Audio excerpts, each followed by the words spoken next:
session of our 3-day webinar. Today, our talk is by Fairoja Chinikot. She is actually giving talk on non-equilibrium phonon dynamics in laser excited antimony.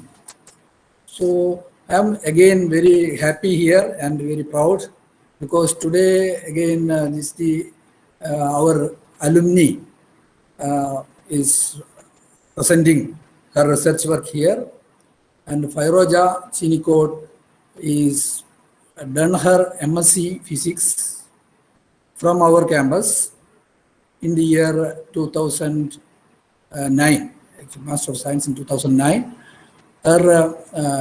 She did her PhD in the University of Kassel, Germany. Her research topic was ab initio molecular dynamics, simulations of the structural response of solids to ultra-short laser and XUV pulses. And after PhD, she did PDF work. She did student advisor master project in Germany. Then she moved to Harvard University, postdoctoral at Roland Institute at Harvard University, Cambridge, USA. She did some work on integrated mesoscale architecture for sustainable catalysis. And after that, she did postdoctoral researcher during up to 2014 to 2017 at the Fritz Haber Institute of Max Planck Society, Berlin, Germany, in a project many-body van der Waal effects in catalysis. Now she is working as a researcher and PDF at Uppsala University, Department of Physics and Astronomy.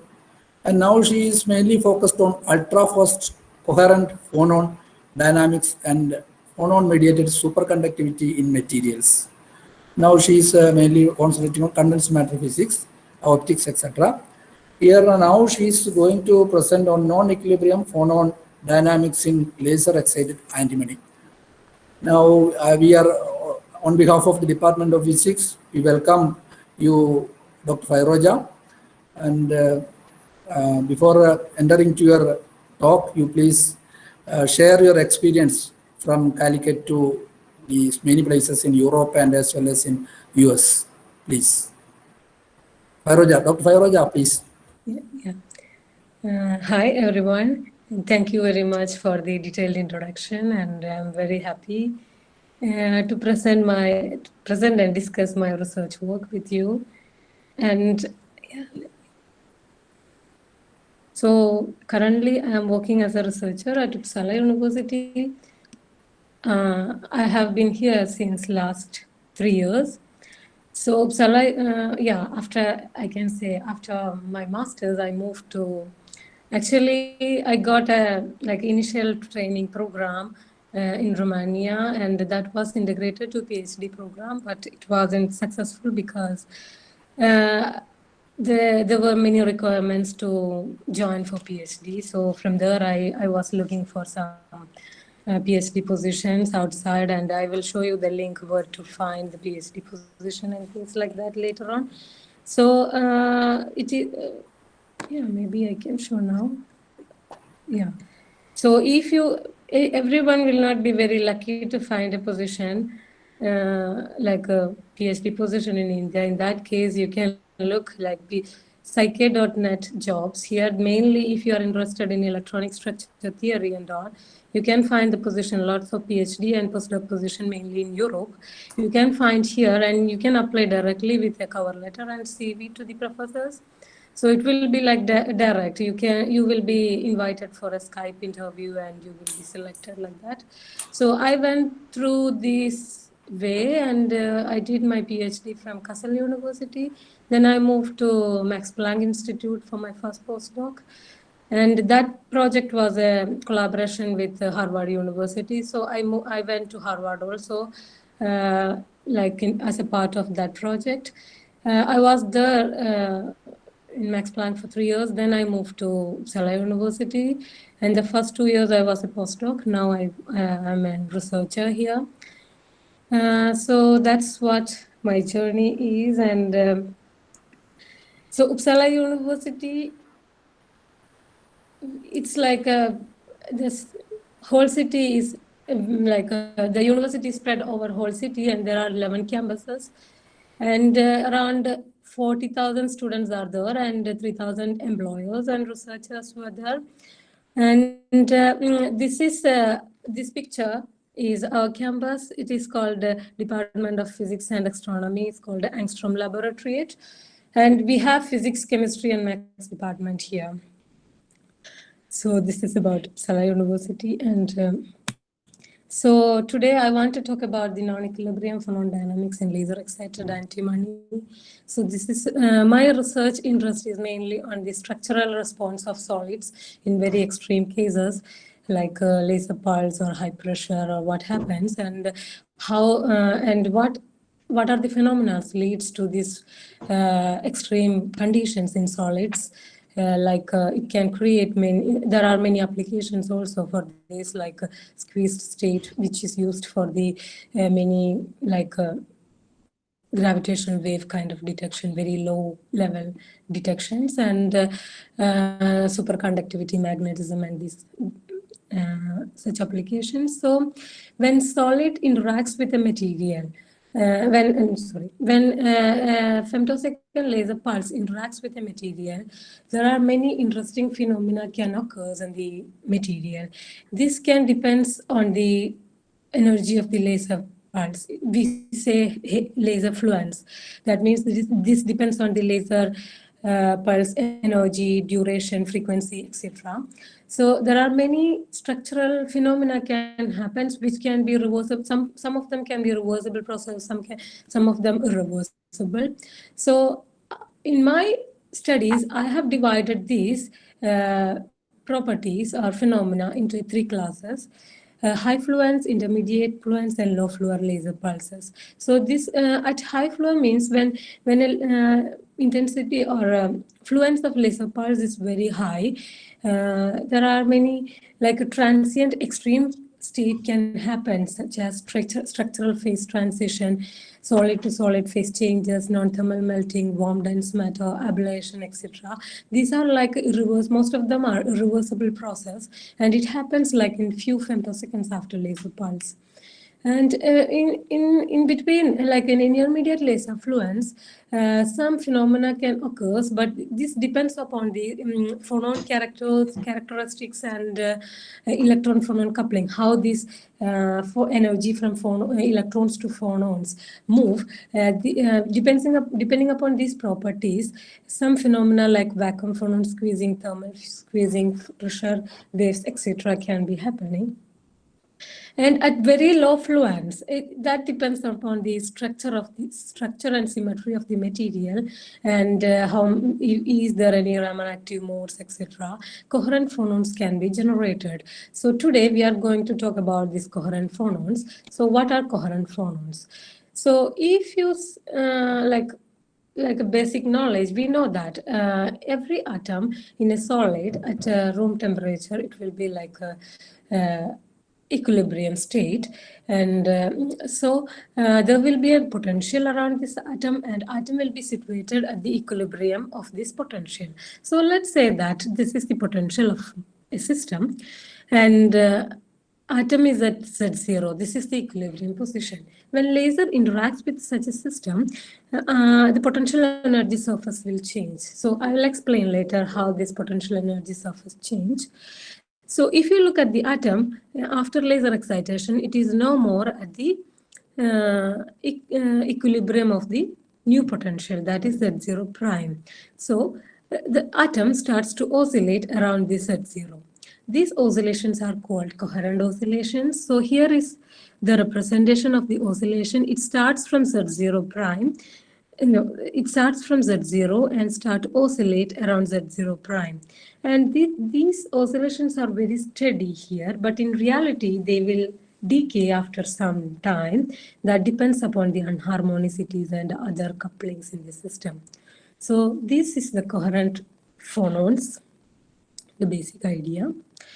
So today we are going to look at the coherent phonons in antimony and what happens. What are the coherent phonon oscillation? There is a special mode called A1G phonon mode. I will explain it. And is there any solid to solid phase transition occurs and how this happen, etc. in antimony. I'm using a code called CHIVES here. So CHIVES stands for code for highly excited valence electron system. And this flower, its name is Chives, so we got inspired from that. And this is an in-house code, still writing, where I did my PhD from Kassel University. I was also a part of writing this code. So you can find the details of the code from these papers. So there are many density functional theory code, most of you may know. So the codes, we can say there are all electron codes and pseudopotential code. So for example, Wien2k. Wien2k is an all electron code where you taking to account of all electrons and nuclei. And if you want to play with some of the electrons, this is very good code because you can select which electron you want to remove or add to create core hole and things like that. So in that case, one should go to Wien2k, but it's very expensive in terms of the computational time. So so mostly we use for the pseudopotential code. Pseudopotential code means the core nuclei and the electrons around the nucleus we approximated into a pseudopotential. This is called pseudopotential, and there are many codes like WASP, Abinit, Quantum Expresso. They use these pseudopotentials, and they are optimized. Pseudopotential are there for every material in the periodic table. One can use it. So this is like it's like fast, and its accuracy is almost like 90% accurate, like all electron codes. So here we are, this code, the chives, we are using the pseudopotential. And what is the benefit of this code compared to the other available pseudopotential codes is that it is 2 or 3 orders of magnitude faster than the available density functional theory code with the same accuracy. And we can use like hundreds of atoms. I have studied maximum like around 900 atoms. So here is the 800, more than 800 atom supercell. So we can simulate, we can do MD simulation with hundreds of atoms with this code. So this is the brief history of the code chives. So I'm using this for my studies. So I just want to say the basic information about what happens when laser interacts with the material. When laser, as I told you, when laser interacts with material, it creates very extreme non-equilibrium intermediate structures, like conditions, which has very high electronic temperature of the order of 10,000s of Kelvin, but the cold lattice will be cold, the atoms will be cold. How? When laser interacts with material, we know that atoms are very heavy compared to the electrons. So the energy first transferred to the electrons, and it creates electron hole pairs. And these electron hole pairs thermalize very fast within few femto or picoseconds. And so the phenomena happen just after laser excitation happening because of this electron hole plasma. And later on, according to the electron phonon coupling timing, the energy transferred from electrons to phonons, and then the non-thermal phenomena can happen. So this is the basic idea. When laser interacts, it gets hot electrons, and that changes the bonding properties of the material. Here you can see that the physical picture of laser matter interaction. On left side is the ground state. Atoms, electrons are filled until the Fermi level, and atoms are in the equilibrium position of the potential energy surface, and there are no forces around the atoms. When laser interacts with such a material, some of the electrons are excited to the bonding to anti-bonding states. So the potential energy surface will change. So you can see that atoms are not anymore in the equilibrium of the potential energy surface. So it starts to oscillate and there will be forces between the atoms. So one can calculate or compute the forces in the atoms. In that way, one can see the properties and structural behavior of this material. So I told you the potential energy surface change. How? So if you solve the many body Schrodinger equation, we get the ground state potential energy. But in our case, we have the electronic temperature also, because when laser interacts, the electronic temperature will increase. So we have to consider the electronic temperature, that is this term TE and entropy, electronic temperature and entropy. So now the system is not anymore the ground state potential energy, it is called Helmholtz free energy. So here the terms are, the first term is band energy, here epsilon m is the Kohn-Sham energy, and this term n is the Fermi-Dirac distribution for electrons. And here exchange correlation energy and potential. And this term is the Coulomb interaction between electrons. This is the electron density of states. And this is the repulsive ion interaction and electronic temperature. So if you see the electronic charge density, that is also a function of Fermi-Dirac distribution and Kohn-Sham wave function. And the entropy can also explain in terms of the Fermi-Dirac distribution. So when the bond electronic distribution changes after laser excitation, the potential energy surface will change. In that, this is the basic idea of the laser excitation and the studies I'm going to explain. So what happens after laser excitation to the potential energy surface? There are mainly three phenomena can happen. So let's say this is the potential energy surface for the ground state. When laser interacts, what happens? So here is the acoustic phonon dispersion for copper. Here, this is the black one is the room temperature phonon dispersion, and the other two are at higher electronic temperature. So when you do a study, you can, when a laser pulse interacts with a material, one can explain this in different way. For example, an experimentalist, they always explain in terms of the phonon frequency or pulse duration, like that. So here in my studies, I'm going to explain in a way that how, when laser interacts, how much energy or temperature the system gets. So from this electronic temperature, one can compute the property characteristics of laser pulse. So I'm saying here the copper unit cell or copper solid gets the electrons get 12,000 Kelvin and 20,000 Kelvin. And you can see that all the phonon modes, all the phonon frequencies are increasing here, the phonon frequency in terahertz. So that means after the laser excitation, the potential energy surface becomes narrower and the atom starts to oscillate very fast in the potential energy surface. So this kind of, when it starts to oscillate very fast, that means the phonon frequency increase. This condition is called bond hardening or phonon hardening.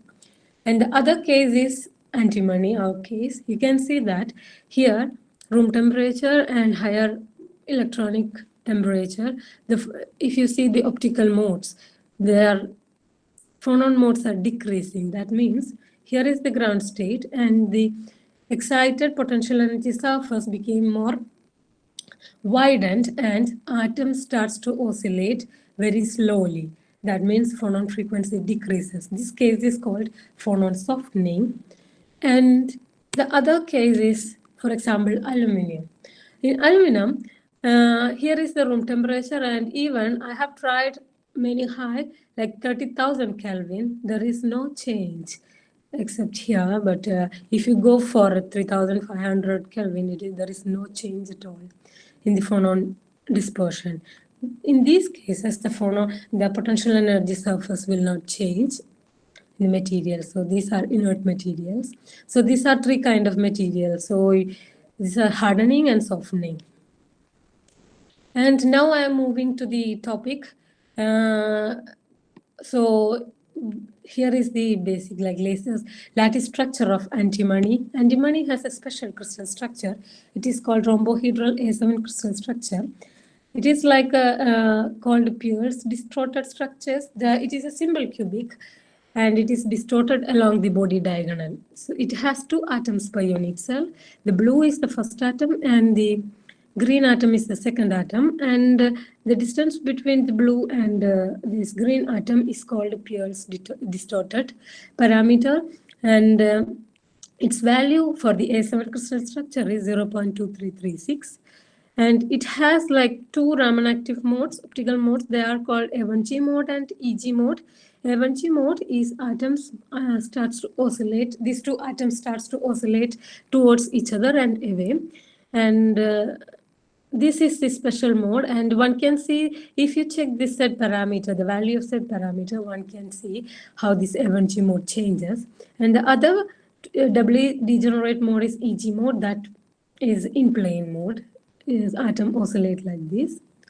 So this is the so we are going to and this A1G mode at room temperature, it is like 4 terahertz, so it is really big, and this is mainly like very important because it is for optical properties and all this. Everyone look for this mode. And antimony has a special potential energy surface. It is called double well potential. It has like two minima, and there is a big barrier around this minima. So if one atom want to move from one minima to the other minima, you have to give high energy, either through pressure or laser excitation to go through this barrier. And so this, I have done some calculation with 864 atom supercell. You can see this at room temperature, this is the double well potential, and there are two minima at 233 and 0.266 Z values. And when you increase the electronic temperature, you can see that this barrier is decreasing, and at around 6700 Kelvin, this minima, the barrier disappears and the minima is at 0.25.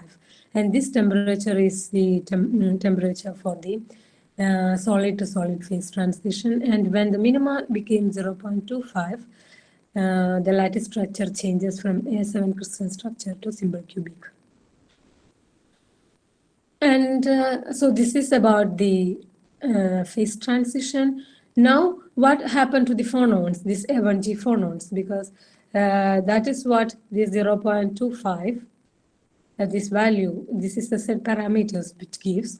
So I have done some MD simulation. The basic idea of the MD simulation is, I don't know how many of you are aware of it. It is like you take a supercell with many atoms and you let the system to evolve at room temperature. Electronic temperature is 300 Kelvin. Then as you optimize the system, you have to thermalize. So after you give a time step of 1 femtoseconds, and after 20 picoseconds, it takes few days, the system will thermalize. You can check the atomic positions and temperature, it will be really like constant.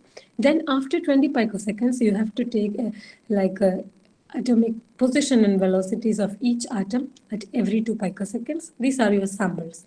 And so you have many samples where you increase the electronic temperature, then again you let the system evolve. This is the basic idea of the MD simulation. So I have initialized the velocities and the position of the atoms according to Maxwell-Boltzmann distribution, and then I let the system to evolve. So here you can see that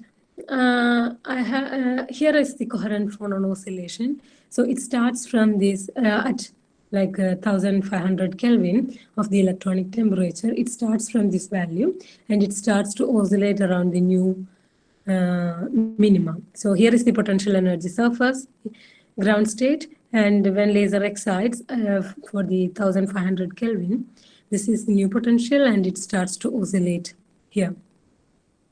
So Yeah, from my MD simulation, one can see that there are coherent phonons in antimony, and the 1G phonon is oscillating. You can see that it decaying after, it's like until 1 picoseconds here, it decaying after like gradually because of some other phenomena. So how it decaying? So I have run the system like until 10 picoseconds. Here is the coherent phonons and here is the energy of that mode. And I try to feed it with an exponential decay. And you can see that here, the shift phonon frequency and the decay time, decaying like 2.8 picoseconds for the different atom unit cell and with same temperature 3000 Kelvin. And then I checked with the different laser fluence what will happen. So here you can see the electronic temperature from 1000 to 4000 Kelvin. When it is like 4000 Kelvin, it decays so fast. So, and as I told you, antimony is showing phonon softening. The phonon frequency is already decreasing. So when the temperature increases, it decreases from 4.3 terahertz to 2.7 terahertz. And it decay very fast. So what are the decay, how it decays, what are the phenomena occurs in how this energy from A1G phonon move to the other phonons. For that, I have done another MD simulation. The basic idea is what is happening to A1G phonon mode. So for that, we have to look at the phonon occupation of the A1G phonon mode. And so here mainly we are looking for the phonon-phonon decay, phonon-phonon scattering. So I did two MD simulation, one with a normal system with every phonons included, and the other is artificially I removed the A1G phonon mode. So there are no A1G phonon mode. So you can see it will not decay to other phonon modes. So if you compare these two MD simulation, the phonon occupation, we will see how this A1G phonon decays. So the basic idea is the same for the MD simulation. Here I use like 576 antimony atoms, and first I thermalize the system and I took the samples, then I give the higher electronic temperature from 1000 to 3500 Kelvin, then I let the system to evolve. So the Hamiltonian, basic harmonic Hamiltonian can be, for these phonon modes can be explained from the potential and kinetic energy, and the momentum and position can be, for each phonon mode can be explained from the eigenvectors and eigenvalues. And then from this we get the creation and annihilation operator, and then one can compute the occupation number. So in that way, we get the occupation number for each phonons of the system. Then we have to remove the antimony A1G phonon mode artificially. So for that, here I used, this is the momentum of the whole system, and I subtract the A1G phonon momentum from the total, then we get the empty momentum. The same way we get the empty position. Here the E1G and E1G means it is the eigen value of the A1G phonon mode. So here the red curve is the coherent phonon with full run, and if you see the orange curve, this orange curve is the A1G phonon mode, empty phonon mode. So it should be like there shouldn't be any oscillation, but because of some unharmonic effect, you can see there are small oscillations, but there are it is definite that there are no A1G phonon appears in the empty run. So here is the results for the 1500 Kelvin electronic temperature until A1G phonon mode until 1 picoseconds. So here the phonon occupation number, phonon density of state for the quarter, half, 3/4, and 1 picoseconds. And this color represents the difference between the full run and A1G run. So, and The red end explains the creation of phonon modes, and the blue end represents the annihilation of phonon modes. So let's see what happened on the at 1 picoseconds. So here at 1500 Kelvin, the F1G phonon mode frequency is 4 terahertz. And you can see that around 4 terahertz, the phonon modes are annihilated. And at half of this phonon modes, like a phonon frequency, at around 2 terahertz, there are many phonon modes are created. So what are the possibilities of what are the possibilities of phonon scattering here? They are like, it can be one phonon mode scattered into two other phonon modes. That means, according to like, it should, position and moment, sorry, energy and momentum should be conserved here. So 4 terahertz, one F1G mode can be scattered into like 2 terahertz, two like 3 scattering process like this. One F1G mode can be scattered into 2 other modes. This is one possibility. And if you look at the other possibilities, like there are no phonon modes created at higher frequency. So, there are, one can say that there are 2 F1G modes scattered into one frequency, then it should be 8 terahertz, but it is not happening. So the only possibility for here is one F1G for like 3 phonon scattering, because if it is 4 phonon scattering, that means either 2 F1G phonon modes scattered into other 2 phonon modes with the same phonon frequency. That means 4 terahertz, but nothing is created here. And the other possibility, one F1G phonon mode scattered into other 3 phonons. Then it should be 1/3 of the phonon frequency. It should be around here, but there are no phonon modes created between 1 and 2 terahertz. So the only possibility is 3 phonon scattering, one F1G mode scattered into other 2 phonon modes of 2 terahertz. So here is the F1G phonon mode around 4 terahertz, and which is scattered into, these are the optical phonon modes which can be scattered into 2 acoustic phonon modes. This is the possibility happened at 1500 Kelvin. So now let's see what happens to the higher laser fluence around 3500 kelvins. So please note that here the phonon frequency is 3.06 terahertz. So I can see that some phonon modes are created at half of the phonon modes, phonon frequency. So this can be the 3 phonon scattering process.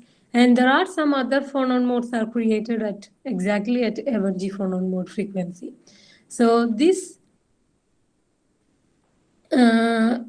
indicates that there are 3 phonon modes and 4 phonon scatterings are also happening. That means 2 phonon modes scattered into other 2 phonon modes. So at higher laser fluence, like 3500 Kelvin, 4 phonon scattering also coming into play. So how this phonon modes transition from the scattering from 3 order process to 4th order process happens. For that, I have computed time evolution difference of phonon occupation, phonon energies, calculated using energy of the full run and energy of the empty run. Here you can see that the third, here I summed the 3rd order process. I have summed with until a particular frequency, and above that is 4th order. That means I have checked the frequency that separates 3rd order and 4th order process. That is like eta 0. Here I have considered 2.7 terahertz. Then I have computed this energy for 3rd and 4th order process. And these 2 curves can be fitted with linearly with the parameters k. So here I have plotted the parameters k 3rd and k 4th. And you can see that like around after 2500 Kelvin of the electronic temperature, the 4th order process is dominant. So when the electronic temperature increases, laser fluence increases, the higher order process will come into play. So if you increase the electronic temperature, there are like other orders of the scattering process will come. And here there are some I have considered only the phonon-phonon scattering process. There are some other phenomena can occur like anharmonic coupling and things like that. This is a drawback of this work, and I haven't considered, but but that will make into decay the 1G phonon mode faster. But here we can see the phonon channels, how the phonon modes are decaying. So in this case, like a higher laser fluence, there will be a transition from the optical phone to the acoustic phonon modes. And there are some transition from the optical phonons to the optical phonons of the, from the gamma point to the other phonon modes. So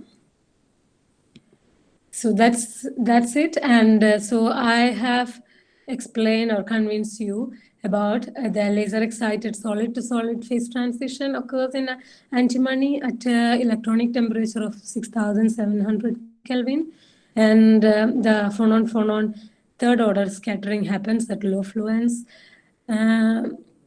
laser excitation. And when it comes to the higher fluence, the higher order phonon scattering channels can appears in the material. In that way, one can how to say, control the phonon decay channels in materials. This has many applications, and a part of this work can be, if you want to read more about it, you can go through this paper. And yeah, that's it. Thank you. Thank you, Fairoja, for very nice presentation. And I have some, I think people have many doubts regarding this particular work. Hello, may I ask a simple question? Yeah, you can ask us. You are discussing about the femtolaser. So, Yeah. what is the role of this frequency and width of this laser pulse? Does it have any role for any? Yeah. If you want to create, we are talking about after laser excitation till 1 picoseconds after laser excitation. So first mode of frequency, like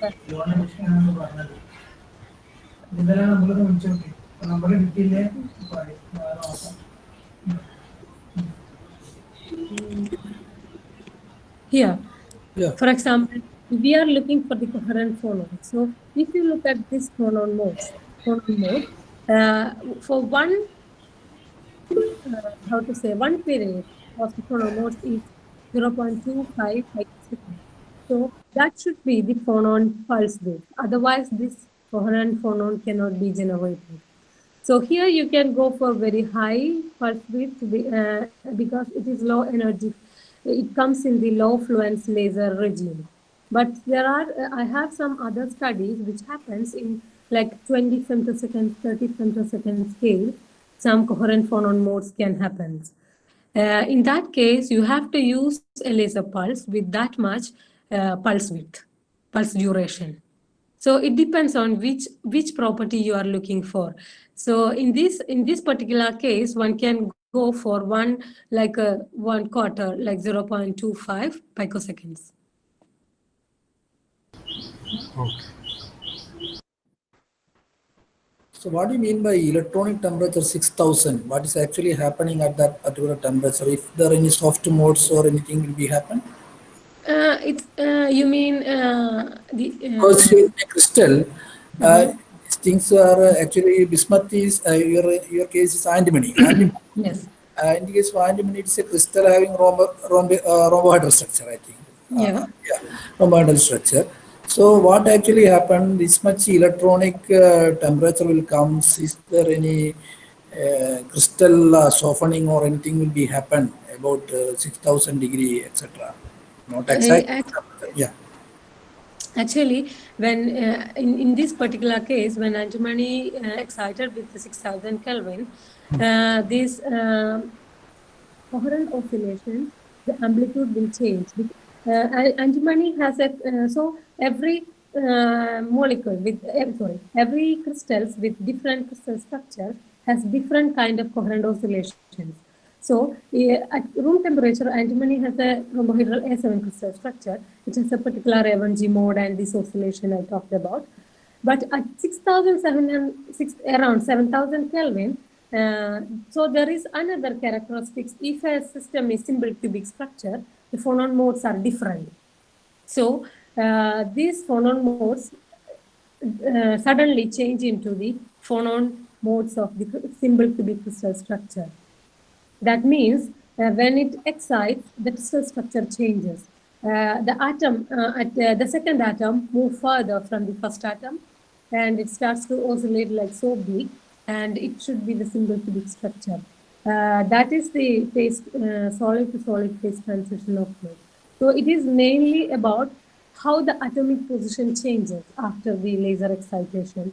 So this, like laser, when laser interacts, it gives energy to the electrons, and these electrons give energy to the atoms, and the atoms are pushed away from their equilibrium position to a new crystal structure. So that is what happens at 6,000 Kelvin. So when you excite with, for example, 10,000 Kelvin or 20,000 Kelvin, very high laser pulse, then atoms are just pushed away so fast. It can happen to many other, like it cannot stay at single cubic. It moves farther away, and it can sometimes it can produce plasma. Sometimes it can liquid. It can produce like thermal melting. It can produce to a liquid and these kind of things. So that soft mode part, what is actually phonon? This is one of my other studies. I would love to present that also. Actually, depending upon softening and hardening of this material, when laser interacts, different phenomena can occur. For example, antimony, it is softening. In that case, after some times, it will become a liquid, because you can see that there are phonon mode instability happen, because it's reducing, it reduce, and it go to negative values, the frequency. So negative values means phonon is instability. That means it thermally melt. And for in the other case, in the copper, I shown you phonon modes hardening. That means its frequency increases. In that case, it becomes like it explodes, like a plasma state or ablation. And these are the states called warm dense matter in between it comes. These states are happen like you can find inside the core of giant planets and all. So there are different phenomena can happen depending upon the phonon property of the system. If nothing depend upon the power of the pulse laser, if you are using, what is the power and other things? Yeah, it all, because this laser fluence, the energy given to the from the laser pulse to this material, that depends on this whole these properties of the laser pulse, power, pulse duration, intensity, all this. Yes. Hello. Yeah, okay. Hello. See, another approach to such studies is neutron interaction, actually. So, same type of similar phonon excitation and MD calculation of different types shows such a type of phonon modes can be excited. Yeah, Neutron, yes. especially even in antimony, it has been observed. Actually. Yeah. If with neutron also, if you can excite an electron from higher level, then anyway the bonding properties will change. So there will be a potential energy surface changes. But I don't know how much this potential, for example, here the laser gives an energy and we can give different energy. So maybe if you can give higher, like different higher energy neutron scattering, with this material, it is possible to do, yes.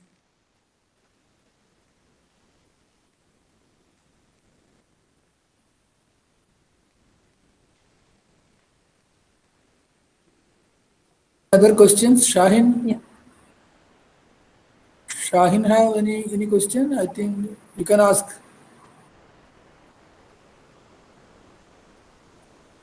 I think in the chat box one mail from Shahin. While choosing condensed matter study with semi-quantum computational studies, how does your code differ from commercial software for the same purpose like Gaussian, Schrodinger, etc.? Yeah, this code, yeah, it's an in-house code and it has many like drawbacks and advantages. So I use this.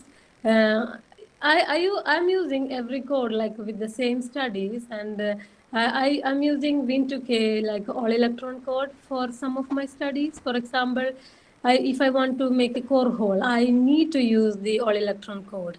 But this I used like it's very, as I told you, this is very fast compared to 2 to 3 times faster than the available other codes, and with same accuracy. And I have done one small calculation with the other code, and I have compared this, and it is the same. So that's why I went to this code, and it is very fast. And I was also a developer of the code, so I have to use it.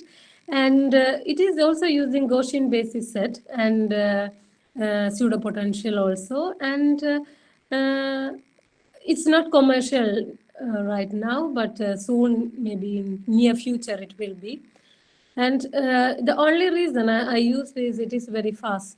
As I don't know how many of you is like experience on MD simulation. It's really time consuming. The first thermalization itself takes like a few weeks, like days to weeks. So yeah, you can save some time really low. So that's why I use this code. But one can use the same kind of things with other commercially available codes like WASP, Init, and all.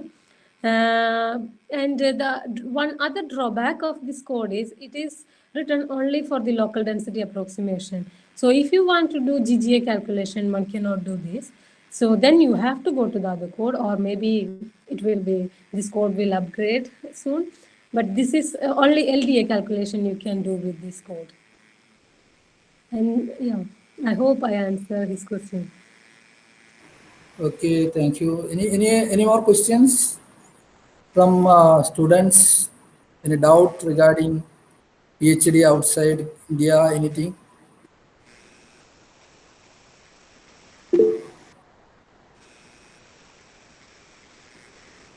Our MSc students have any question?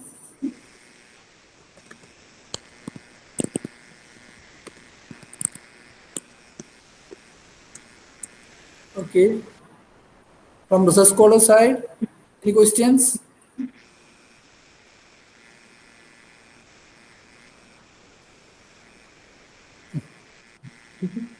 Okay, no other questions.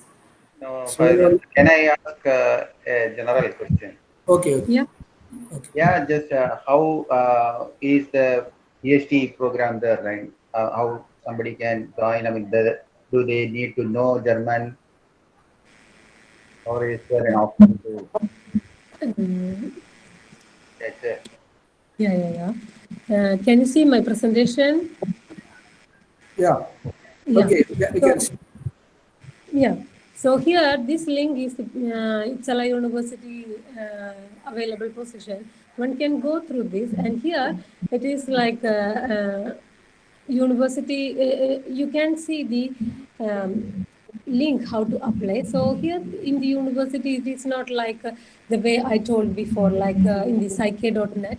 This you can apply directly to the professor, but there will be a university, like it goes to the, how to say, unity work. So everyone should apply through some link. So you have to apply there, and it's very like there are many PhD students coming, and it is very easy. So especially last 2-3 weeks ago, there were 2 positions in astrophysics. So one can apply through here, and it's not so hard to get. One can look here, and what you need is a good cover letter and motivation letter like that. So yeah, as I told you, right? Try to find either here, and if you want something in Europe, especially the work like materials, content matter, mostly they publish here in Psyche Network. So this not only PhD position, postdoc positions are also there, and you can try. And here there are some exchange programs also, student exchange programs.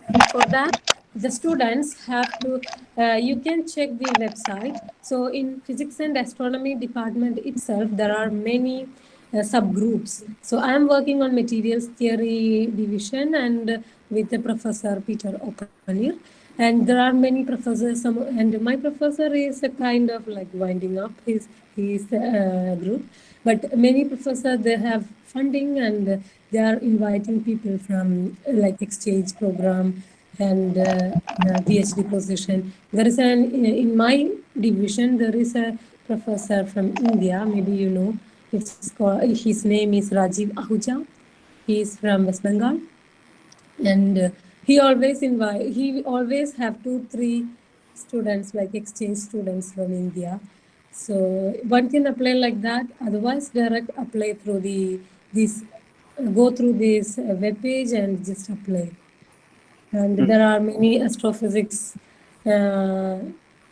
experiments and studies, research are going on here. What about the language? For PhD, language is not a problem, and everything is in English.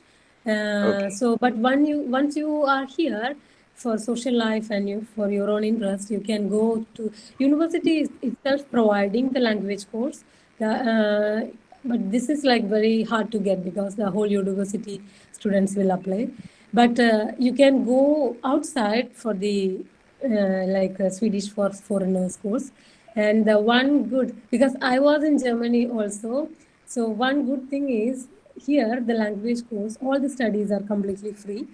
So even if you want to learn language, I'm doing for like distance for my daughter because she is talking in Swedish. And she can understand Malayalam, but she always reply in Swedish. So I'm learning, and it is completely free. So everyone, but when you compare to Germany, it's not free. You have to pay, and you have to go for it's like your own interest. You have to start. But in Sweden, they promote language courses and things. So it's like all the study materials, courses, everything is free. And it is like relaxed, like it's not like one course start and end. It's like a cycle. You can join at any time, and you can quit, or you can write your exam at any time of the month. It's like that. So it's really a good system. Okay. Thank you. Yeah. I hope some of the students are motivated and to apply. Anyway, no more questions. Let us thank Dr. Fairoja for a nice presentation and accepting our invitation for giving this talk. Okay. Thank you, Fairoja. Anything Thank you. Thank you, Fairoja. Yeah, thank you, everyone. Thank you for inviting me. Thank you. I would like to thank all the speakers were part of this program, and we had good talks by all the people, and so I feel like our students, PhD students as well as master students, surely going to heard this talk, and I presume that they get a new eye opener for many fields, which probably they may not be known, or probably they are not working in that field, but they will get what type of new technology and new fields of research is going in the world, and they will get motivated to do something new. So with these few words, we can wind up here. But if anybody want to tell something, some feedback, if anybody have, then let us wait for that one. If anybody want to say something, they can. Okay. Otherwise, we will maybe 10 minutes. We will wind up.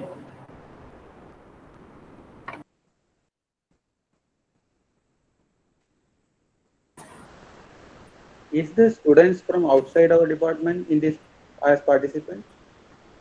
Yeah, actually, already registered. For registration, yes. I don't know how many are there. I have not counted now.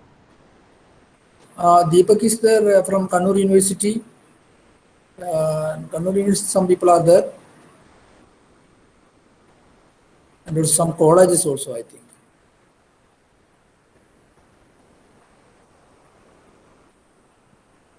Babu sir, Anybody want to share something? yeah.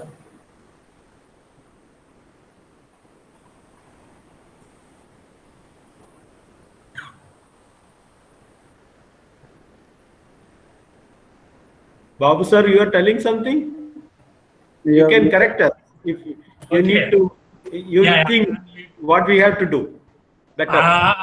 I think the students should get motivated from Feroza's talk. I know that she was a very good student, even during her MSc and MPhil days when I was taking her the classes. And I'm really very proud of her. She's doing a pretty good job. And our students should take a clue from her and then proceed along the lines of what she has been doing. And they should get thank you, really sir. motivated by her. I'm really proud of you, Sairoja. You're doing an Thank you, sir. I'm on air now. You are really doing a good job. Thank you. Anybody else?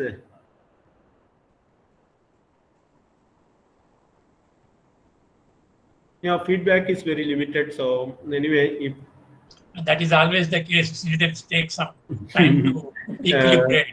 anyway, let us only think that probably we have every Wednesday we have our seminars. So maybe we can think of starting the external speaker every Wednesday, so that before starting our seminars, maybe this person, invited person, can deliver a talk, and after that our students can present after that. So That maybe would be a good Wednesday we will utilize more fruitfully. So of course participation I am still worrying about, but I think at least in this scenario it will be a better idea every Wednesday one seminar from an invited guest. Sure. That's a good idea, Vinod. It's a pretty good idea. Probably we could contact, and most of the faculty or former faculties, they can also contact and let us know if they have any person suggestive names, so that we could contact them and ask them to be part of this seminar. Sure. Okay. Okay. Thank you all. Thank you. External you. professors also there, because Vairoja is there. She can also name some persons Yeah. university. They are ready to, Yes, so yes. payment, we can't give any payment or anything, but of course, because that is Yeah, sure. yeah. Yes. And many of other former students, for example, Anis, Yeah. Tanya, they all are doing research. Shyam and is they- the former student. Yes, Shyam yes. is there, he is in that part. Yes. And many are Yeah, there. and yes. I think And having- I can ask my friends also. Yes. okay. And colleagues here, yeah. They will be happy.